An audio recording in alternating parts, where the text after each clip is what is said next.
4, 3.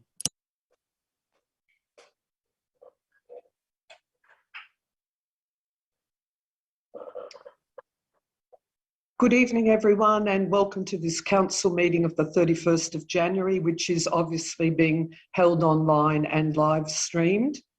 We'd fully intended to resume in-person council meetings in the new year, but obviously the COVID restrictions have not made that feasible.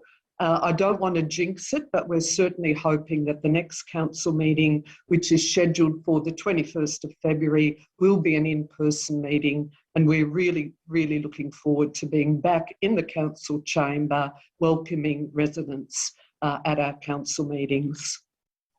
I'm Lydia Wilson, Chair of the Panel of Administrators at the City of Whittlesea, and I'd also like to introduce you to my administrator colleagues. Firstly, Ms. Peter Duncan. Good evening, Chair, and everyone out there. And Mr. Chris Eddy. Good evening, Madam Chair, and good evening all. Welcome. And I'd also like to introduce our Chief Executive Officer, Mr. Craig Lloyd, and ask that he in turn introduces the members of his executive leadership team. Thank you, Craig. Thank you, Chair, and good evening, everyone. So I'd like to introduce our Director of Planning and Development, Mr. Justin O'Mara, the Director of Infrastructure and Environment, Ms. Debbie Wood, Acting Director of Community Wellbeing, Tony Mason, Acting Director of Corporate Services, Mark Montague, our Executive Manager Public Affairs, Janine Morgan, and Executive Manager Governance and Strategy, Mr. Frank Joyce. Almighty God, we ask for your blessing upon this council to make informed and good decisions to benefit the people of the city of Whittlesea. Our Father who art in heaven, hallowed be thy name. Thy kingdom come, thy will be done in earth as it is in heaven. Give us this day our daily bread, and forgive us our trespasses, as we forgive them that trespass against us. And lead us not into temptation, but deliver us from evil. For thine is the kingdom, the power, and the glory, forever and ever. Amen. I'll now hand back to the Chair of Council, Ms. Lydia Wilson. Thank you, Mr. Lloyd. On behalf of the City of Whittlesea, I recognise the rich Aboriginal heritage of this country, and I acknowledge the Wurundjeri Willem clan as the traditional owners of this place. And I'd also like to personally acknowledge elders past, present, and emerging.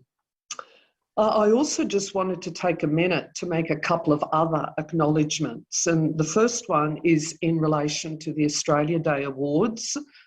On behalf of Council, I'd really like to acknowledge the late Mr. Les Russell, who was recognised in the Australia Day 2022 honours list. The Governor-General announced that Mr. Russell was awarded a medal in the General Division, that's an OAM, in recognition of his incredible service to the City of Whittlesea. And just perhaps to note a little bit of background about his achievements, Les was a really much loved and respected member of the Whittlesea community who dedicated much of his life to supporting local groups, including serving for many years as President and Committee Member of the Whittlesea Bowls Club, Committee Member of the Whittlesea Agricultural Society, Chairman of the Yan Yean Cemetery Trust, player and life member of the Whittlesea Tennis Club, and a Premiership Captain, Coach, President, and life member of the Whittlesea Football Club, just to name a few of his many achievements. Mr. Russell was a very proud member of the Whittlesea community, and it's so fitting that his remarkable contribution has been recognised in this way. And we will be formally writing to his family to recognise his achievement. And the second acknowledgement I'd like to make this evening is in relation to Joel Roney. And I'm not sure if you are aware, but Joel plays competition for Mill Park, and he's been a lifetime student of the club's coaching team. And as the #1 ranked Victorian boy for the under-11s, he was given the honour of tossing the coin at last night's Australian Open men's single final. And our sincere congratulations go to Joel on this wonderful achievement and his really continued hard work. So that we're all really proud of Joel. I note that all administrators are present. Administrators, if you have a conflict of interest in any item on the notice paper, you may verbally disclose the type and nature of the interest now, but you must make a declaration immediately before consideration of the matter in question. Are there any items for which you've got a conflict of interest to declare? No, Chair. No, Chair. And I also have no conflict of interest to declare this evening. I seek a motion to confirm the minutes of the following preceding meeting, which is the scheduled meeting of Council held on the 6th of December 2021. Could I please have a mover and a seconder? Happy to move that, Chair. Thank you, Administrator Duncan. Seconded, Chair. And thank you, Mr. Eddy. I'll now put the matter to a vote. All those in favour of confirming the minutes? The motion is carried. Thank you. I note that we have 2 public questions received for this council meeting, and I'll be reading out the questions verbatim and then asking our Chief Executive Officer to respond to each of the questions in turn.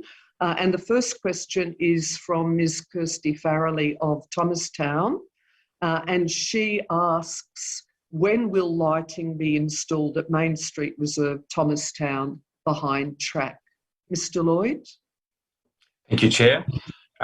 So the response to this is that while there are not currently plans to install additional lighting at the Main Street Reserve in Thomastown, to help us better understand the need for lighting across the city of Whittlesea, we've been participating in a better lighting pilot study. That project's going to help us better understand our community's priorities for lighting designs on shared paths and footpaths. The findings of the study will help us plan for and prioritise future lighting needs, including around the Main Street Reserve in Thomastown. And I also note, not mentioned in the question, but also understand that Kirsty has also raised some specific concerns about the quality of the lighting around the library. And after this meeting, I'll be asking our property staff to investigate that and see what we can do in the fairly short term to address those concerns. Thank you, Mr. Lloyd. And our second question this evening is from Mr. Nick Brain of Epping. And his question is, since 2019, Council has prioritised the development of community and sporting infrastructure in areas such as Mernda and Doreen, whilst also cancelling key partnerships such as the one with Casa d'Abruzzo. When will Council prioritise the development of vital community infrastructure in the Epping-Wollert area and start ensuring it receives its fair share of civic infrastructure investment? And again, Mr. Lloyd, if you could please respond to that question. Thank you, Chair. Council plans for and provides important infrastructure in all areas of the municipality.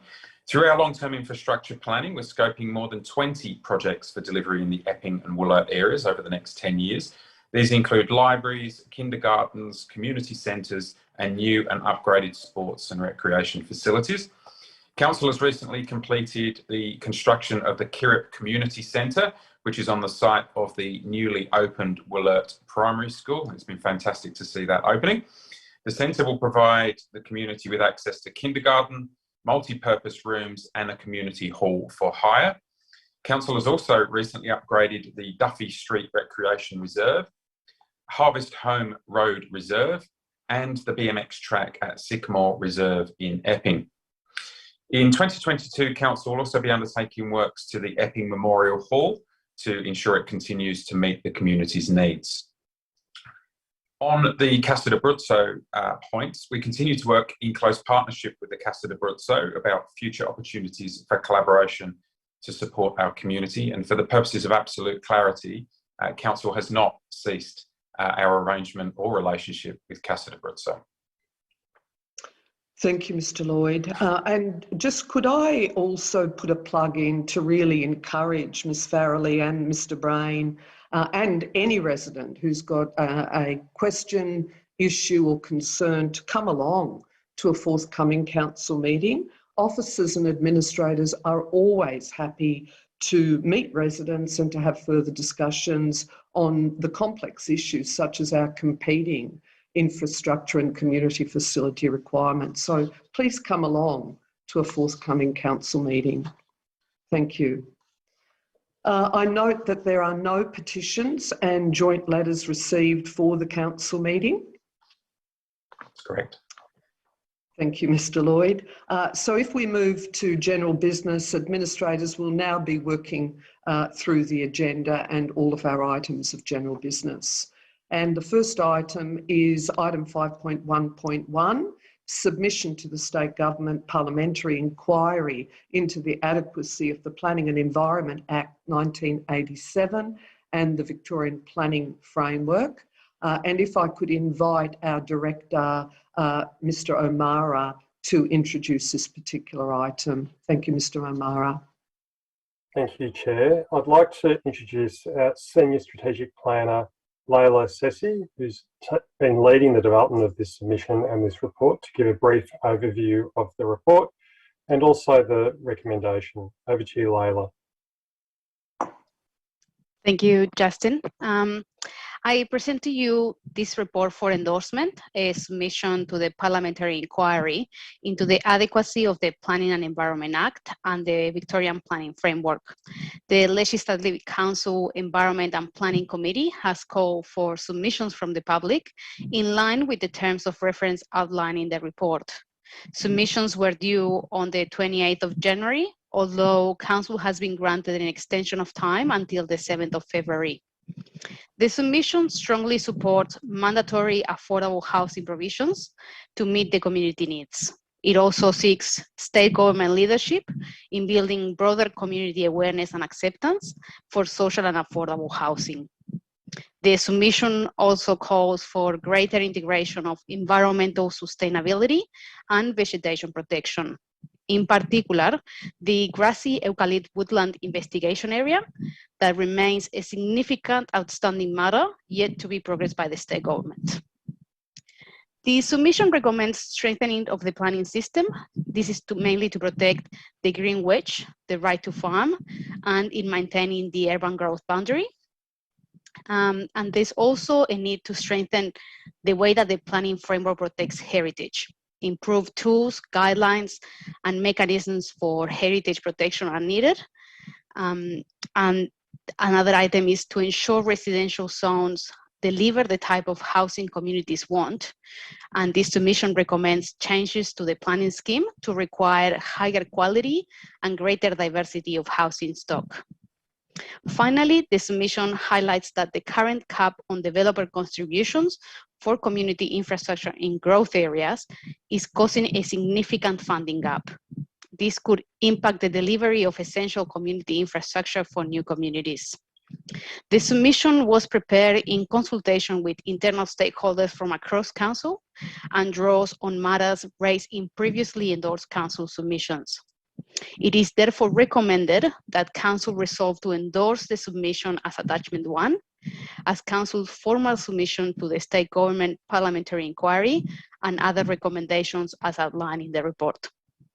Thank you very much. Thank you for that excellent overview of the submission. Administrators, do you have any questions in relation to this item? No, Chair. No. Okay, thank you. If there are no questions, I'm very happy to move the officer recommendation for item 5.1.1 with just one very minor adjustment to part 3 of the recommendation, which is being projected at the moment. And that's simply to make an adjustment to as I say, part 3, to read Victorian Local Governance Association, not Government Association. So just a minor adjustment.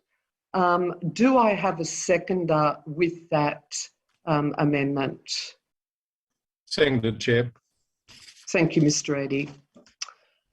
Thank you. And look, as the mover of this item, I would also like to make a few comments, and they have already, the comments I was going to make have already been really well covered off by our officer presentation and introduction. But firstly, I do want to congratulate again our staff on the excellent work that's been undertaken in preparing this submission in relatively short timeframes.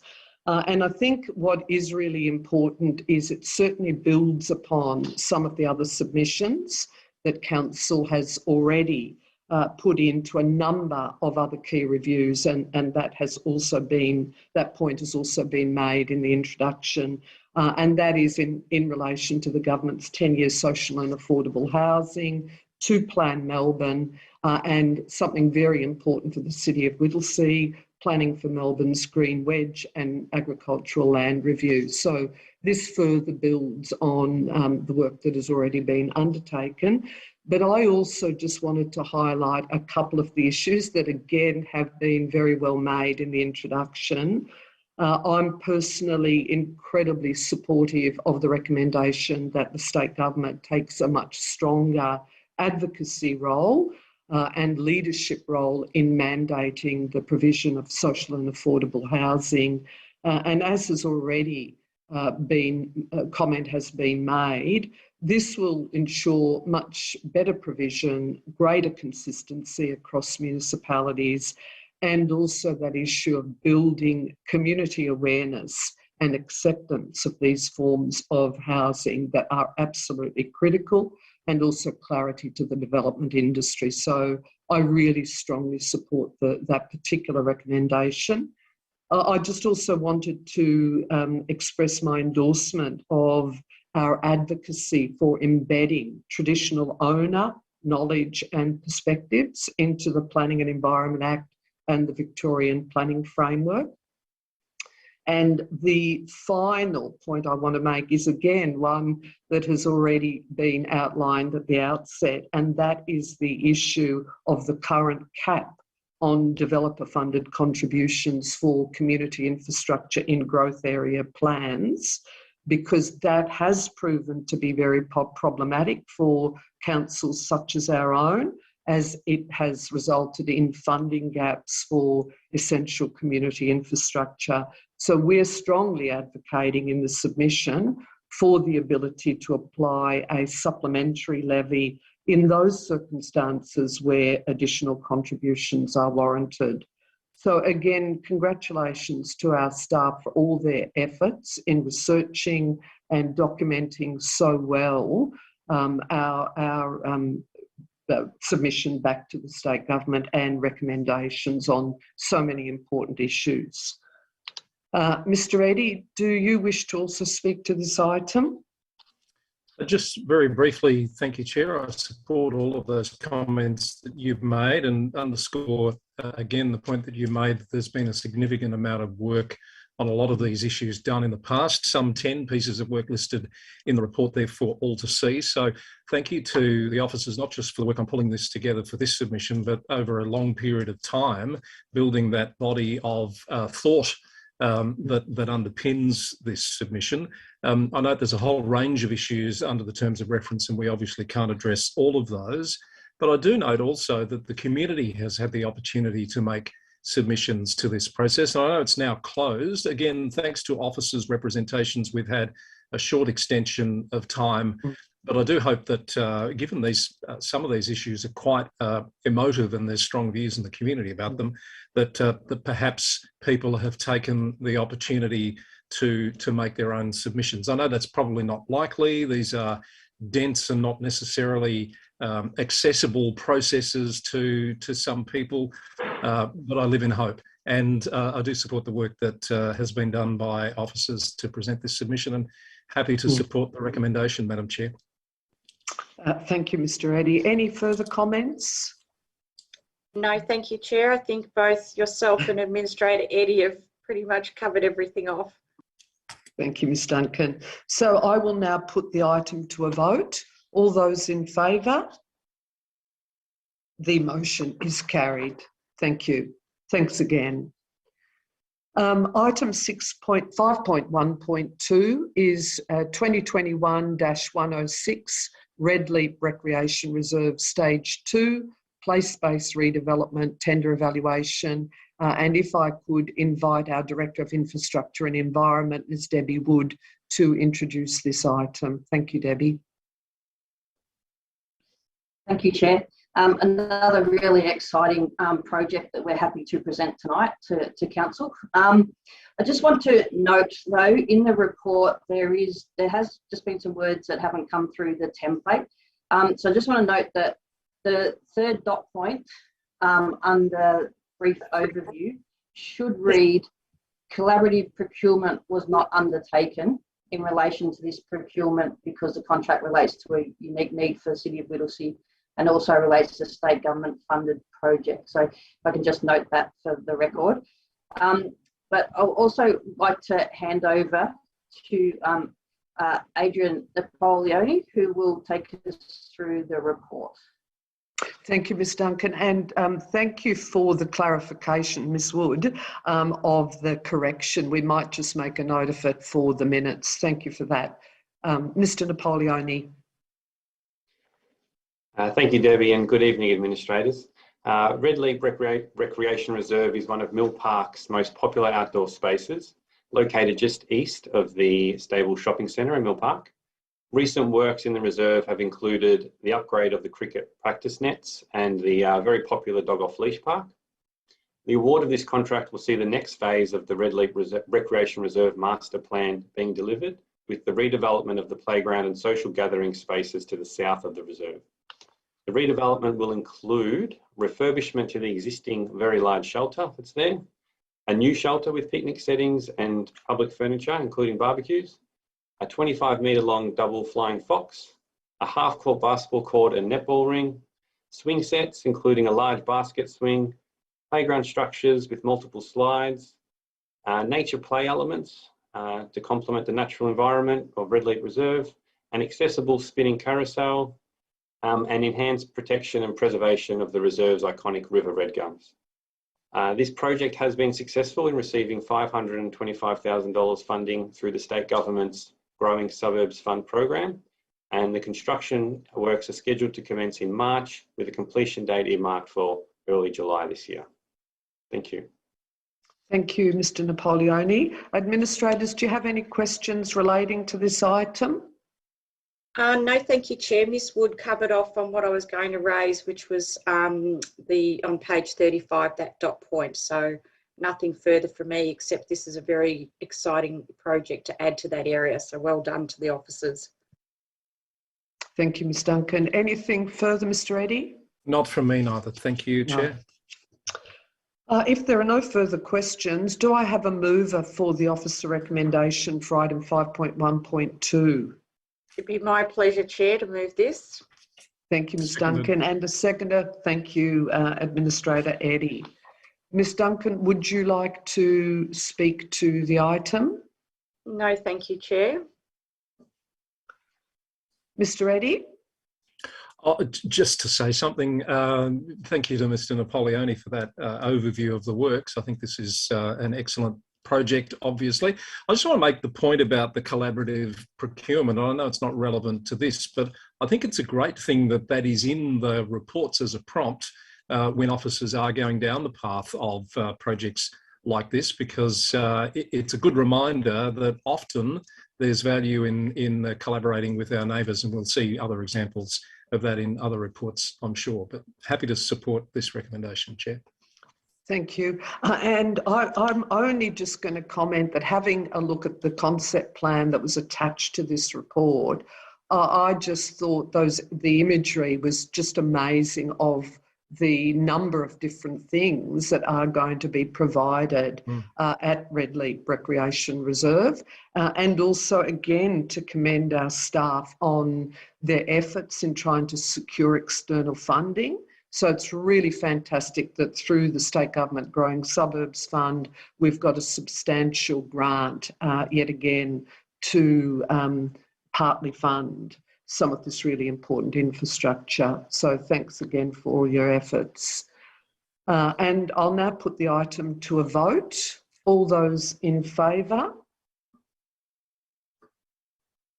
The motion is carried.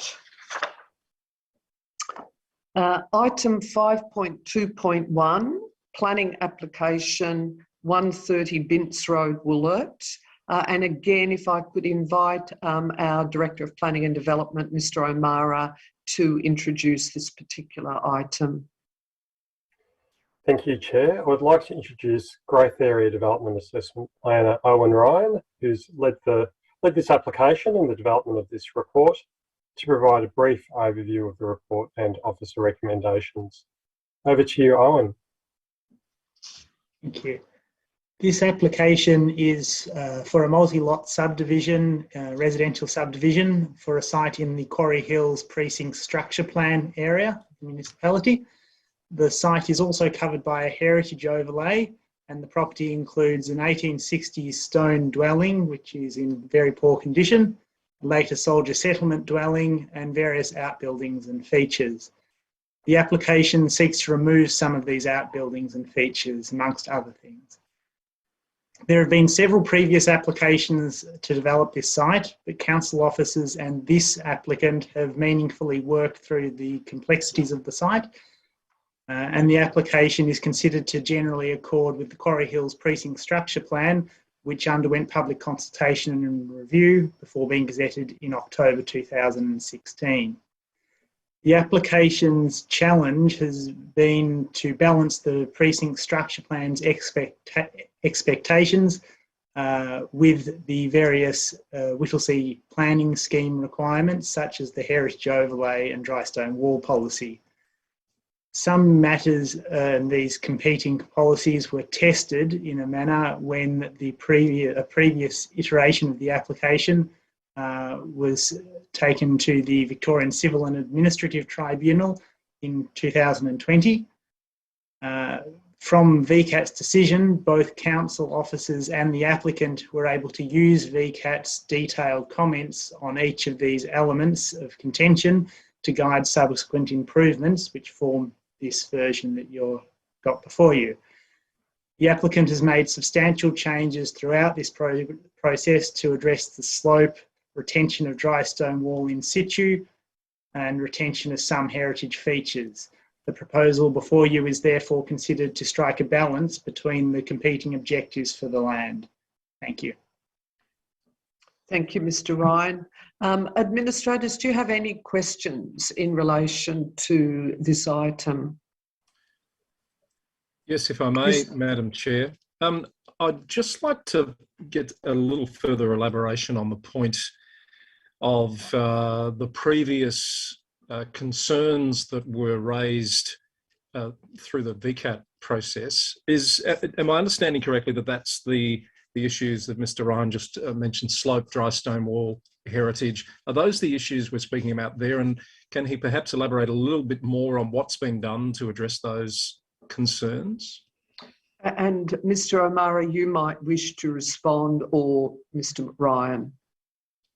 Thank you, Chair, and thank you, Administrator Eddie, for that question. Yes, Planner Ryan has provided a high-level overview of some of those matters that were considered at VCAT and provided further direction on. But Owen, would you like to provide a little bit more detail on some of those key items that have been addressed in this version of the application? Yes, happy to do so. So the application that went to VCAT, there was a number of issues. They included things such as heritage and dry stone walls. There were also some questions about where the threshold between stuff that could be conditioned and needed to be provided up front with the application were. And in that sense, the VCAT view on the matters clarified where council was right to sit on some of those items. Thank you. Any further questions? No. So do I have a mover for the officer recommendations for item 5.2.1? I'm happy to move that, Madam Chair. Thank you, and I'm happy to second the officer recommendations. Administrator Eddie, would you like to speak to the item? Very briefly, Madam Chair, this is a very complex matter that's before us. I note that it's been through a number of iterations, if you like. I think I read it's the 5th planning application for residential development of this site, and it's been through a VCAT process, as we've just heard, and a lot of work has been done to address the issues that have been raised in the past. The fact that it's before us from the officers now gives me confidence that they feel that this is now at a point where it can be recommended to us. And I do make the point that it may have been determined under delegation, but for the fact that it has these, the proposed demolition of heritage features as part of it, which requires it to come to council for a formal decision. As I said, a very complex issue with a mix of planning considerations, and full marks, I think, to the team for the diligence that they've worked through on all of these. Just to read through this report and your head just about spins. The number of issues and matters that have been considered. I can't imagine the hours that have gone into it. So well done to the officers. Good luck to the applicant, and happy to support it, Madam Chair. Thank you, Mr. Eddy, and I'll just make a couple of comments as well. I particularly note the officer response to Administrator Eddy's earlier question regarding this application vis-a-vis previous, and also the VCAT response, albeit a very different application. For me, it's really clear from the detailed report that this application strongly meets the requirements of the precinct structure plan, and there's strong compliance with the requirements of clause 56 of the Whittlesea planning scheme. But what really struck me as well is that there are some 40 pages of conditions which must be adhered to by the applicant in relation to aspects such as the subdivision layout, heritage considerations, bushfire management, environmental management and conservation, precinct infrastructure planning and landscape master planning.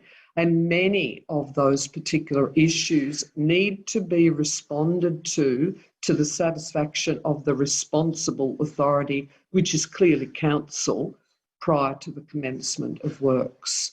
So I'm happy to second the officer recommendations on this planning application. Thank you. Any further comments? No. I'll now put the item to a vote. All those in favour? The motion is carried. Thank you. Thank you, Mr. Ryan. Item 5.2.2, Contract 2021-93, Epping Reserve Car Park Upgrade. And again, if I could ask our Director of Infrastructure and Environment, Ms. Debbie Wood, to introduce this item. Thank you, Chair. Another great bit of work here for implementing a master plan that we've had undertaken for a local rec reserve at Epping. So this report recommends that we award the contract to Petrolo Construction for the redevelopment of the car park at the Epping Recreation Reserve for approximately $1.07 million. The works aims to provide multiple safe and accessible entries into the reserve and a sealed car park, pedestrian paths and some landscaping in accordance with the approved master plan. There is also some opportunities in this project to look at sustainability and how we enhance that, which will include substituting crushed rock for the base with recycled concrete, and also potentially using some crushed glass in that layer as well, but just that will be subject to price and availability. We're also looking at solar lighting for the car park and some additional landscape areas to protect the existing mature trees. The works will be staged to allow for access to the reserve while they're being undertaken. And they're also being planned to be undertaken over about a 4-month period starting in March 2022, this year. So local residents and users will be notified when these works starts, just so they're aware it's happening. And this is all funded from our 21-22 New Works Capital Program. Thanks, Chair. Thanks, Ms. Wood. Administrators, do you have any questions in relation to this item? I've just got a brief one, and Ms Wood, you've already partially addressed it in your introduction. My question was really just in relation to the point you make about the use of sustainable and environmental construction material, which is obviously I really support, and also the issue of solar lighting. Are there percentages that we're hoping for, or you also made the comment about subject to cost, but have we got any specific targets in that respect? Thanks, Chair. It's certainly something that we should look at. At the moment, we don't do specific targets, but we do use recycled materials as much as we can, and those targets we probably hit. But it's something that we could definitely look at, where we go, you know, we should have a target of 20% of recycled material in a project. It's not something that we have a policy on, but it's certainly something that we will look at into the future. Thank you, Ms Wood. No further questions. So do I have a mover for the officer recommendation for item 5.2.2? Happy to move that, Chair. Thank you, Ms Duncan. And a seconder? Seconded. Thank you, Mr Eddy. Would the mover or the seconder like to speak to this item? Yes, Chair. I'd just like to congratulate the team on another fabulous piece of infrastructure, and 65 new parking spaces I think will be very, very good for this sporting hub precinct, easy access and catering for accessible and disability parking as well. So well done to all of you, and I think, you know, starting in March and completed by mid-year, that's quite a good turnaround, obviously, to be able to use it throughout this year once it's completed. Well done to the officers. Thank you, Ms Duncan. Mr Eddy? Thanks, Chair. Just to support those comments and point out this is part of a broader master plan for that precinct that we're working through, that we'll see. I'm not sure what the total figure is, but significant investment, and it's in Epping. I'll leave it there. Thank you, Mr Eddy. I'll now put the item to a vote. All those in favour? The motion is carried. Thank you. Thanks, Ms Wood and Mr Mazzarella. Item 5.2.3, an update on the Patterson Drive Community Centre, and if I could invite our Acting Director of Community Wellbeing, Ms Mason, to introduce this report. Chair. This report is an update on the Patterson Drive Community Centre, and just noting that it's come before Council in June and September of 2021. So I would like to introduce Ms Agata Himalevsky to speak to the report presented and recommendations. Thank you, Ms Mason. Thank you, Ms Mason. Firstly, I'd just like to note a correction in the financial implications section of the report. The first bullet point in this section should actually read that Council has been successful in securing $2.71 million worth of grants, not $4.71 million as it currently reads. Council will be applying for another $2 million of grants, which would take it up to 4.71 if we're successful, but currently it's only 2.71. Thank you. So at the September 2021 Council meeting, Council resolved to support the scope for the Patterson Drive Community Centre in Donnybrook, referred to as option 3 in the business case endorsed by Council in June 2021. The scope included spaces for early years facilities, including kindergarten rooms and maternal and child health consulting suites. And it also included a range of multi-purpose spaces to accommodate community programs, satellite library services and council customer service function. At the time of the business case, the cost to deliver option 3 was estimated at $11.4 million. However, through further concept planning and design of the facility, the estimated cost of delivering the endorsed scope increased to $13.94 million. So this report proposes an update to the scope of the Patterson Drive Community Centre so that the facility can be delivered within the endorsed budget of $11.4 million. The report proposes that all of the types of services and spaces in the endorsed option 3 are still offered at Patterson Drive Community Centre, but that the number of kindergarten rooms is reduced from 3 to 2. The number of maternal and child health consulting suites is reduced from 4 to 2, and indoor multi-purpose rooms reduced from 3 to 2. Additional capacity services and spaces in the planning for the network of community facilities across this precinct, such as Curra Drive Community Centre, the already established Olivine Place and the Olivine Pavilion, as well as opportunities to integrate with future early years facilities on school sites. I put forward the recommendations to update the scope of the Patterson Drive Community Centre as outlined in the report. Thank you. We just had a little bit of trouble hearing you towards the end, but I think we should be fine. I think we've understood the gist of your introduction. Thank you very much. Could I perhaps just start the ball rolling in relation to just maybe a comment and a question? Thank you very much for clarifying that issue in relation to the grant funding that we've already secured. And I just wonder, for the purposes of accuracy and for the minutes, if we could just make that correction in the minutes. But my question is whether you could also clarify the issue of cost increase associated with facility siting, because I note in the report that there's a comment that obviously the pandemic has resulted in some significant costs associated with the construction side, but there's also some additional costs associated with the siting of the facility and its interface with the primary school to enable that greater coordination of the early years program delivery. So just whether you could clarify how significant that issue is. So the majority of the cost escalation was attributed to the COVID construction increase, but there is some additional cost associated with configuring the facility to make sure that we're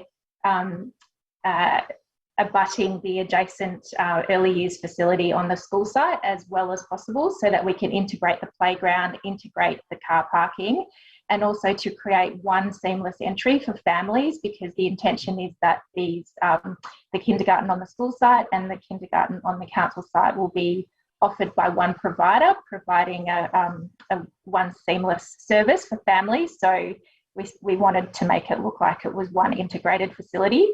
But also that configuration is actually a better option for integrating with the town centre as well, because we can orientate the multi-purpose rooms and the community halls so that the outside spaces actually integrate better and activate the town centre. Thank you. Thank you for that clarification. Administrators, do you have any other questions? Mr. Eddy? Yes, Chair. It's about the issue of the escalating costs in construction due to COVID. I just wonder how confident we're going to be able to lock something in without them continuing to rise and have you come back and adjust the scope again at some point. That's my concern. Have they stopped? It's probably a question no one can answer. Have they stopped rising? What do we do if they do continue to climb? I'm not sure who wants to respond to that question. I was going to say it might be one for the CEO. Mr. Lloyd? Yeah, thank you, Chair. Administrator Eddy, it's a really good point, and it is a moving feast at the moment, it's fair to say. I think the important part is this project has a contingency, and we're confident at this stage that we'll be within that contingency. In the event of continued cost pressures, and when we're seeing that across both suppliers and materials as well, we'll keep council abreast of those changes as we go. But we're certainly hearing from our counterparts in other councils and state government and across the whole sector that these escalating costs are causing some pressures. Thank you. Any other questions, administrators? No? I'm happy then to move the officer recommendation for item 5.2.3. Do I have a seconder? Second. Thank you. Thank you, Mr. Eddy. Just a couple of comments. I really strongly support the officer recommendations in this report. and the need for some adjustments to the scope of this community centre, because I really strongly believe that we need to ensure that it remains within the $11.4 million that is within the adopted budget. And the simple fact is that we more and more have to ensure into the future that our major projects stay within budget, as we've got so many competing priorities. And you can see it even from the questions that we've received today in relation to the demands for additional community facilities and infrastructure. We're a growth council with immense population growth and the need for new community facilities across the municipality, as well as the need for infrastructure renewal in the more established areas of the municipality. And we simply have to take a really responsible approach to management of our capital expenditure and also ensure that we aggressively pursue alternative funding revenue, as can be seen with some of our success in relation to grant applications. I really support that seamless entry for families. So even if there needed to be a cost adjustment there, I think it is really important for that early years functionality that there is that seamless entry.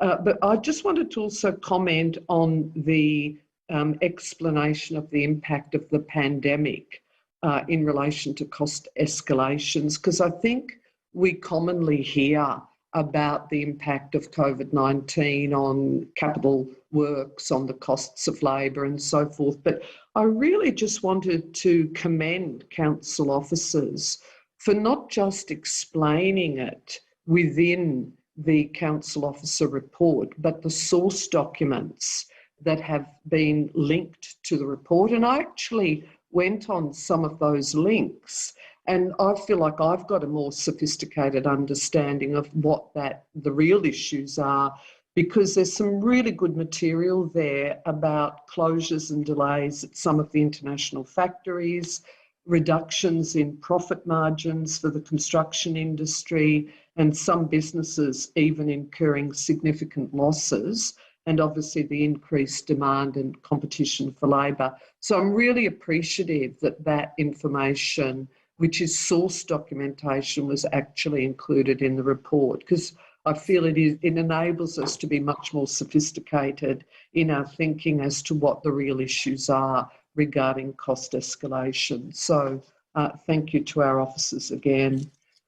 Mr. Eddy, would you like to speak to the report and recommendations? Yes, Madam Chair, just to say that I think you've got it well covered, and I support everything you've just said, and happy for you to put it to a vote.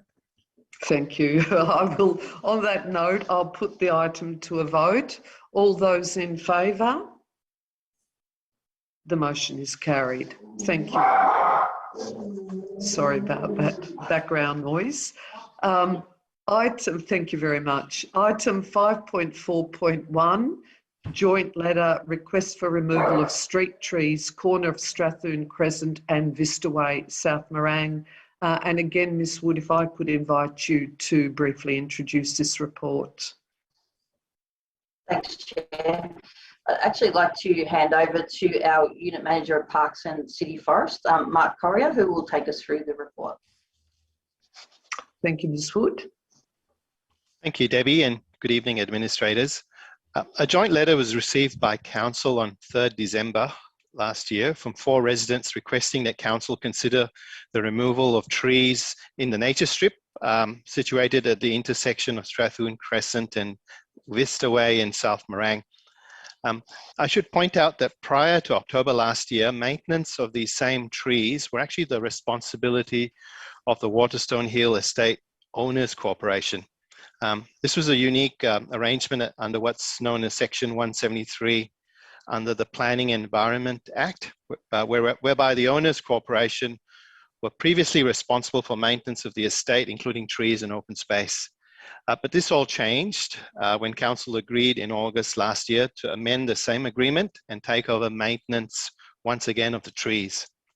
As part of the handover of the maintenance and responsibility for the trees, the Owners Corporation commissioned an arborist assessment, and recommendations from that report were carried out prior to council taking over. But however, in the light of this joint letter by 4 residents, council's own arborists reviewed these trees in question and spoke to the lead petitioner and determined that removal of one of the trees and a further pruning to 2 of the trees was necessary to bring them in line with council's own street tree management plan. And so all these works were completed in December 2021. Whittlesea Council has endorsed our Greening Whittlesea strategy in 2020, and we are certainly aiming to try and increase the number of trees in our residential areas and public open space. So certainly the removal of trees will only be considered under extenuating circumstances. For instance, when there is a clear safety risk established by our arborists. So all these were considered. We also inspected the footpaths at the corner of Strathun, Crescent and Vistaway and determined that the footpaths were also within the required tolerances in terms of any trip hazards. And these footpaths are also part of an ongoing inspection program that council carries out. So I put forward the officer recommendations that are stated in the report. Thank you very much, and again for the comprehensive overview. Administrators, do you have any questions relating to this item? Madam Chair, I was going to ask about what we mean by required tolerances of footpaths. I think Mr. Corrie has probably answered that when you mentioned trip hazards. So I'm assuming that to mean we have a level of raising that would constitute an acceptable or not acceptable trip hazard. Have I understood that correctly? And in this case, they haven't reached the point where action's required.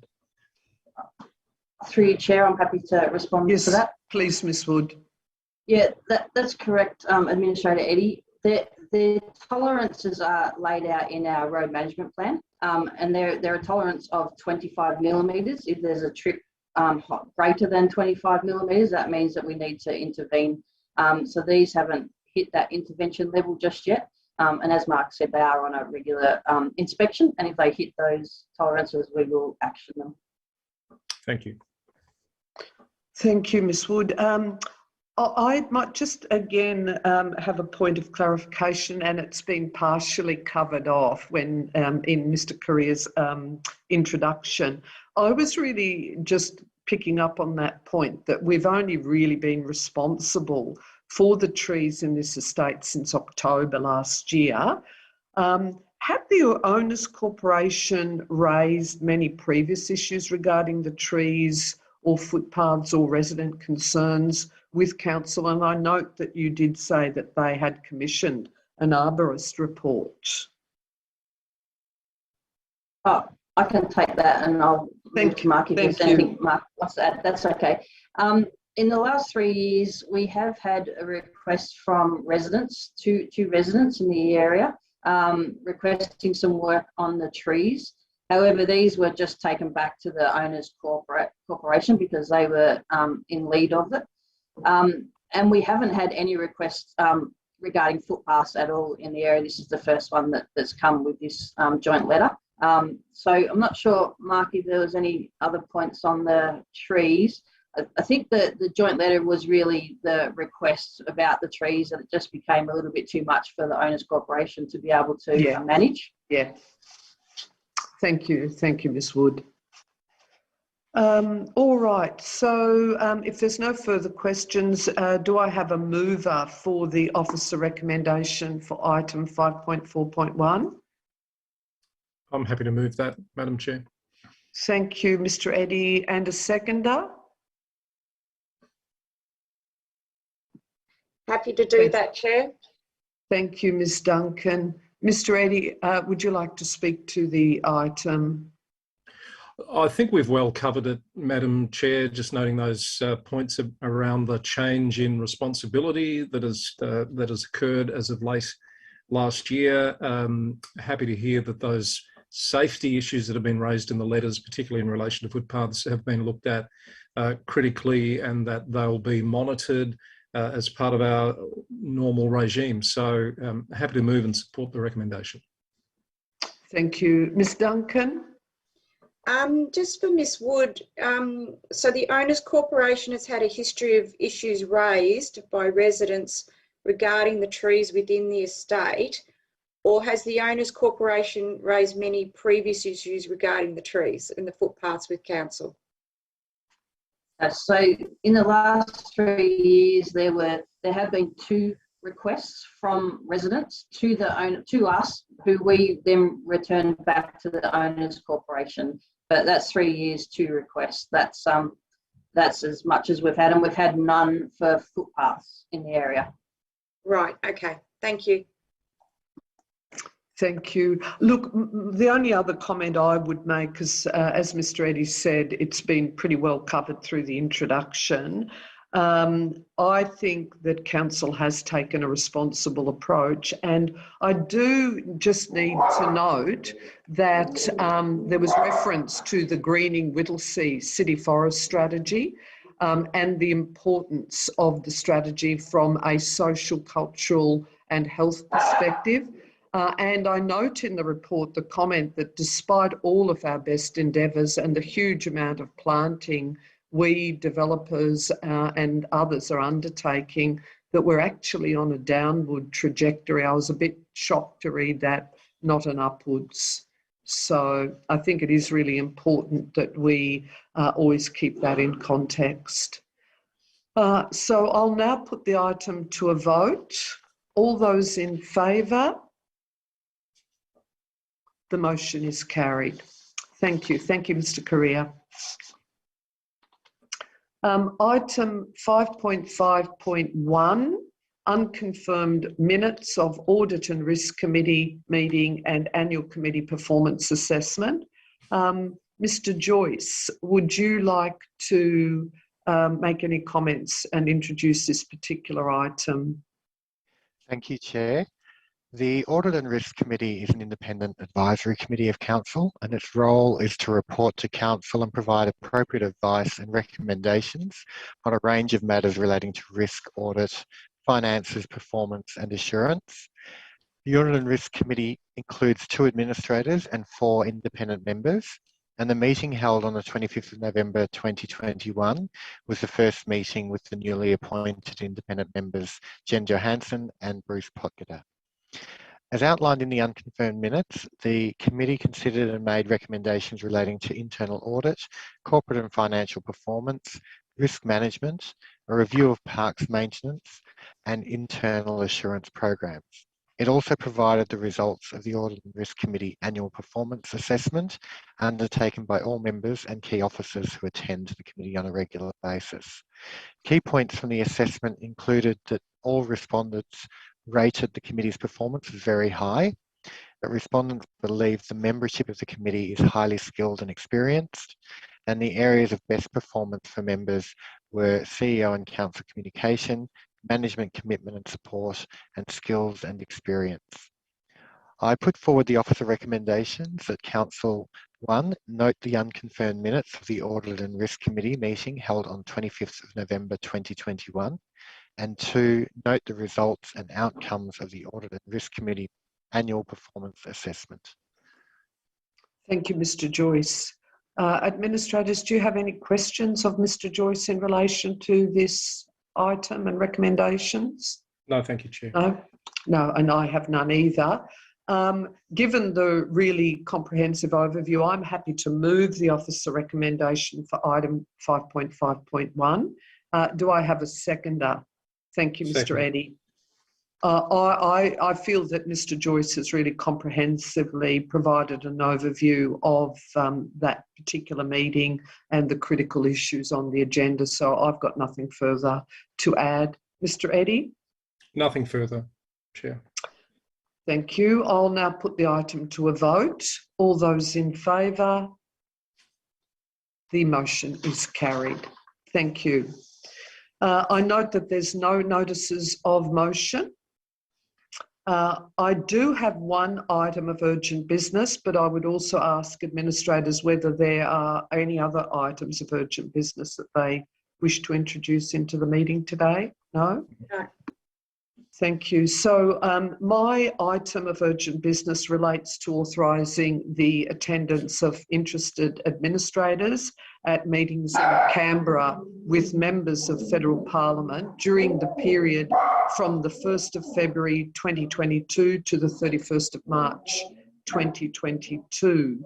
So I move to admit this item as a matter of urgent business. Do I have a seconder? Seconded. Thank you, Administrator Eddy. I'll now put the item to a vote to simply admit it as an item of urgent business. All those in favour? The motion is carried. So I would now like to move the following motion. That Council authorise Administrator Duncan to attend meetings in Canberra with relevant, thank you, and it is actually being projected now, so if we could insert Administrator Duncan. Oh, sorry, no, sorry, that was the preamble, but the motion is that Council authorise Administrator Duncan to attend meetings in Canberra with relevant members of Federal Parliament during the period of 1st of February 2022 to 31st of March 2022, with formal advice to the Office of the Chief Executive Officer as soon as possible once dates are formalised. Do I have a seconder? Seconded. Thank you, Administrator Eddy.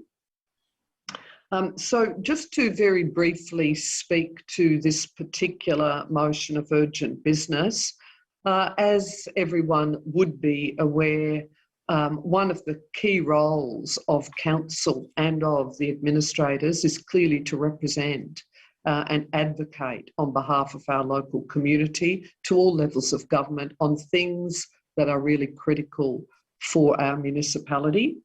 And with the federal election scheduled to occur by May this year, it's proposed that one administrator and the CEO meets in Canberra with relevant ministers and shadow ministers of key portfolios to directly advocate for priority community needs and projects, and meeting with ministers and shadow ministers in the lead up to the election will, we believe, assist in ensuring that the needs of our local community are strongly advocated for ahead of the next term of government.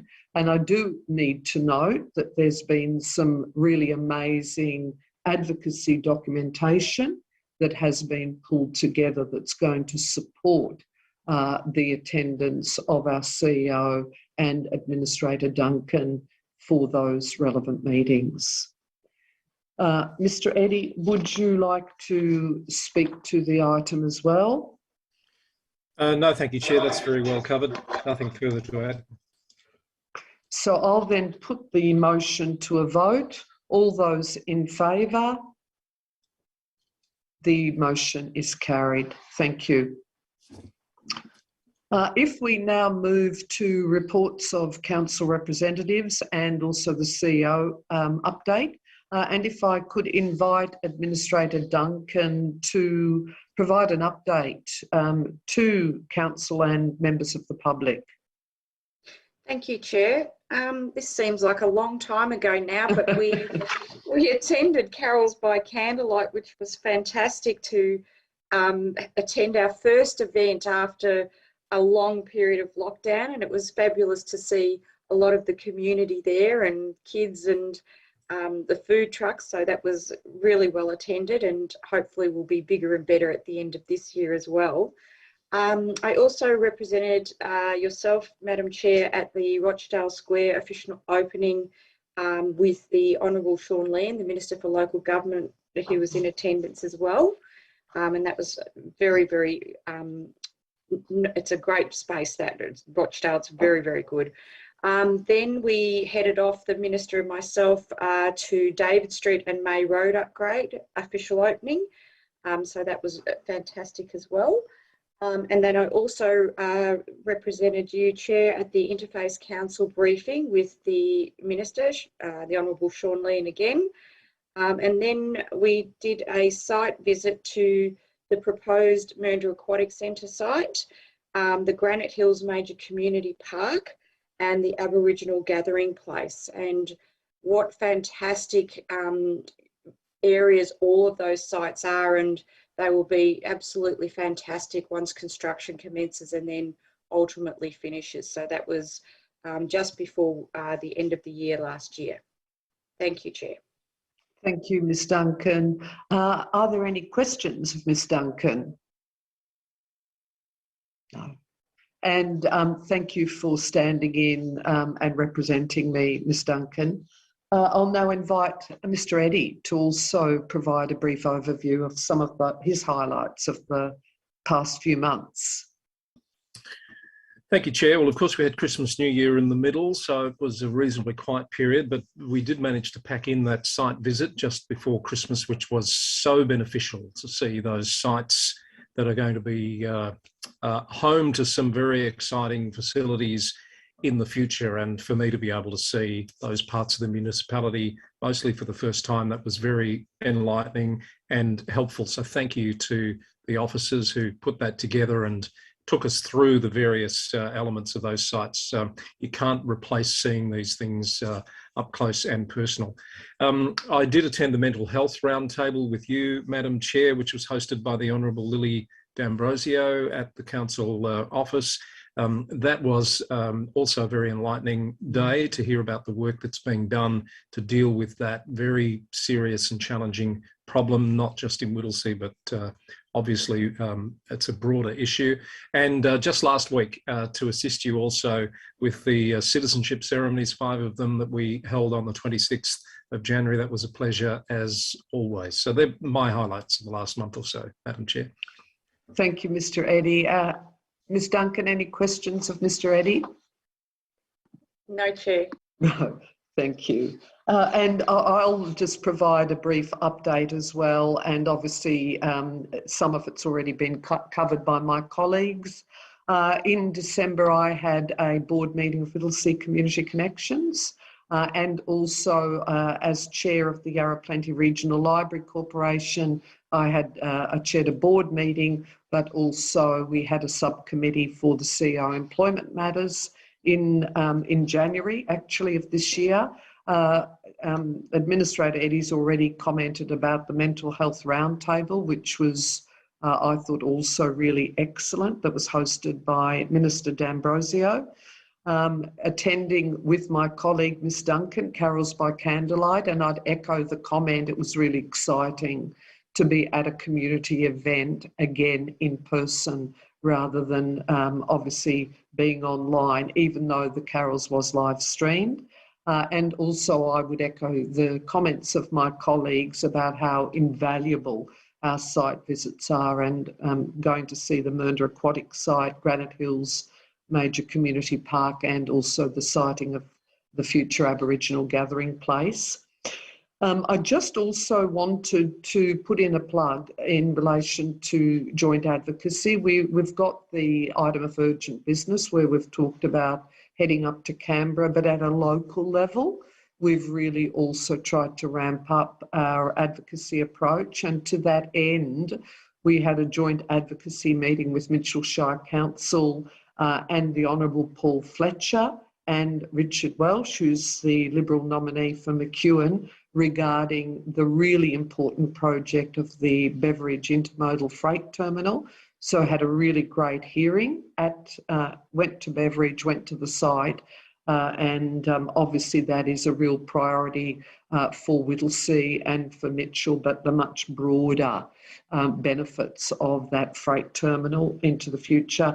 And then again, over the weekend on the 29th of March with our CEO, we went and had the funding announcement by the Leader of the Opposition, the federal Leader of the Opposition, Mr Anthony Albanese MP, for the Camerons Lane interchange, which clearly is important enabling infrastructure, again, not just of benefit to Mitchell, but much more broadly.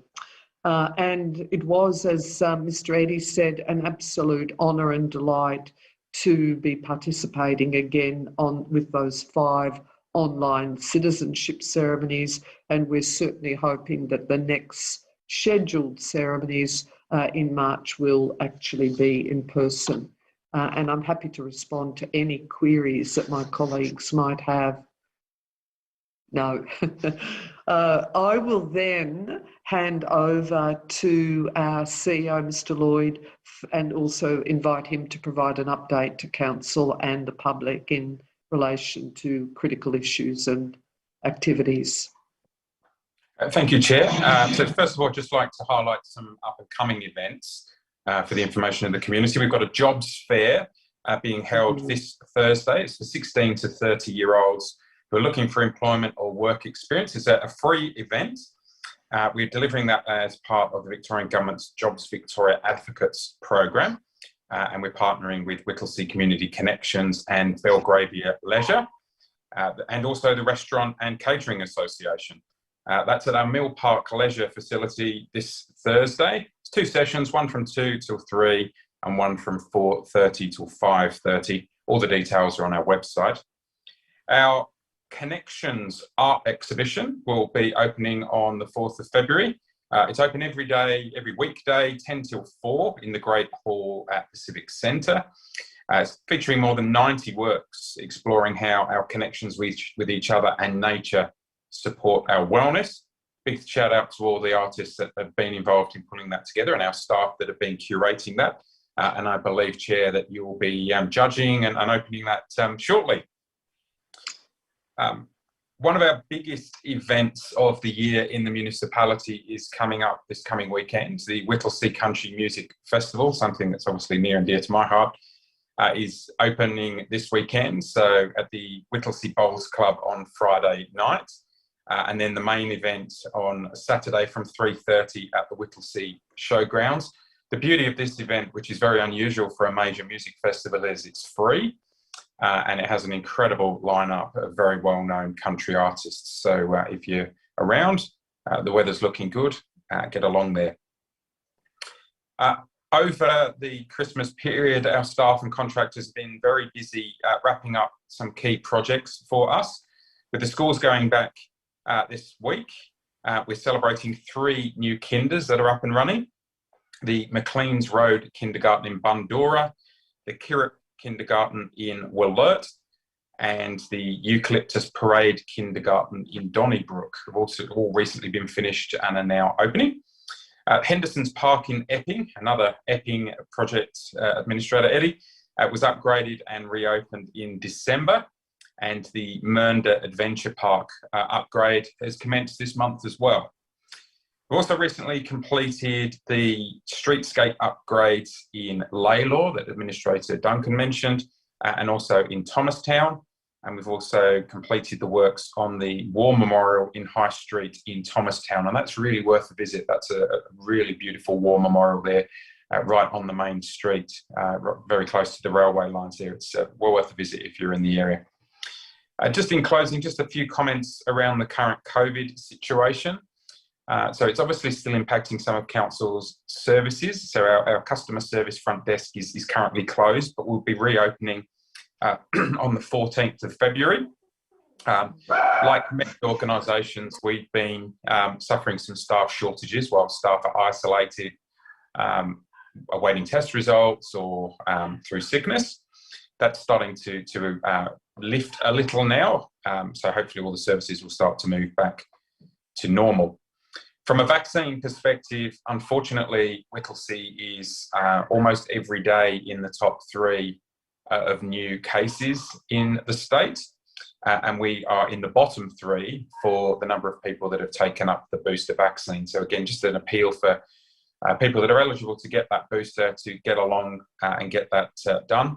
There's plenty of opportunities to do that. The Northern Health Major Vaccine Centre at Prac has lots of availability and now accepting walk-ups as well, as is the dedicated Vax Clinic for Children, which is located in our council office at the Civic Centre. And that amazing facility. I had my children vaccinated there, and the professionalism and care of the staff there was incredible. That centre is also now accepting walk-ups for children between 5 and 11. We're also working with our friends at DPV Health, and they're running a whole range of regular pop-ups each week at different locations across the municipality. Just check our website there for the locations for all of the ones that are occurring over the next few weeks. And that's it. Thank you, Chair. My apologies, I just had to turn off my microphone for a minute. Thank you very much, Mr. Lloyd, for the really comprehensive updates, and also even the comments about our vaccination rates and vaccination centres, which is just so important. Administrators, have you got any questions of Mr. Lloyd? No. Well, Thank you again, Mr. Lloyd, and I note that all of our verbal reports will be summarised in the minutes, so thank you for that. I note there's no confidential business, so that brings us to the end of the council meeting, and therefore I declare the meeting closed. Thank you all.